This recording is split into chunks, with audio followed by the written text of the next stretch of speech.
जगदीप धनखड़ जी के द्वारा vice president के पद से अपनी रेजिग्नेशन लेटर प्रेसिडेंट को सौंप दिया गया है। इसके पीछे जो रीज़न बताई गई है उसमें हेल्थ इश्यूज है, पर रिपोर्ट्स की माने तो बहुत सारे रीजंस बताए जा रहे हैं। पॉलिटिकल गलियारे में काफ़ी हलचल है। ऐसा माना जा रहा है कि उनके ऊपर पॉलिटिकल प्रेशर बनाया जा रहा था। जो वो जगदीप धनखड़ जी हैं वो जो तीखे बयानबाजी कर रहे थे रूलिंग पार्टी के अगेंस्ट में, साथ ही जुडिशरी के साथ जो उनका मतभेद था, और ऐसा भी माना जा रहा है कि इम्पीचमेंट की तैयारी चल रही थी, उसके पहले ही उन्होंने अपने पद से इस्तीफा दे दिया।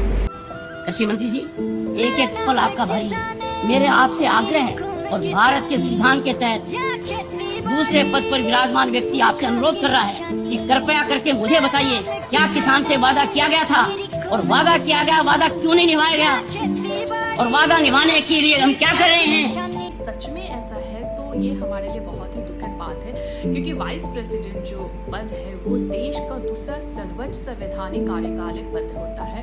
अगर इस पे बैठा हुआ व्यक्ति भी डर डर के अपने काम करे, या उसको भी अगर तीखे बयानबाजी से बचना हो और वो रेजिग्नेशन लेटर को सही ऑप्शन मानता है, तो ये कितनी दुखद बात है, हमारे देश के लिए कितनी दुखद बात है।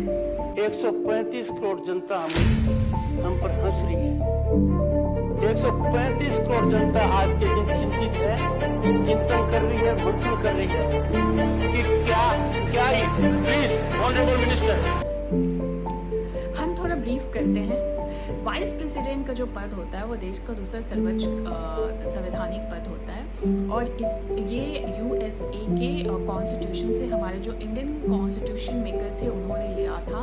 इसको आर्टिकल 63 से 71 के बीच में मेंशन किया गया है, और इसका जो चुनाव होता है, इलेक्शन जो होता है वो इनडायरेक्ट होता है। इसमें जो पार्टिसिपेंट होते हैं वो लोअर हाउस और अपर हाउस के नॉमिनेटेड और इलेक्टेड पर्सन को इंक्लूड किया जाता है।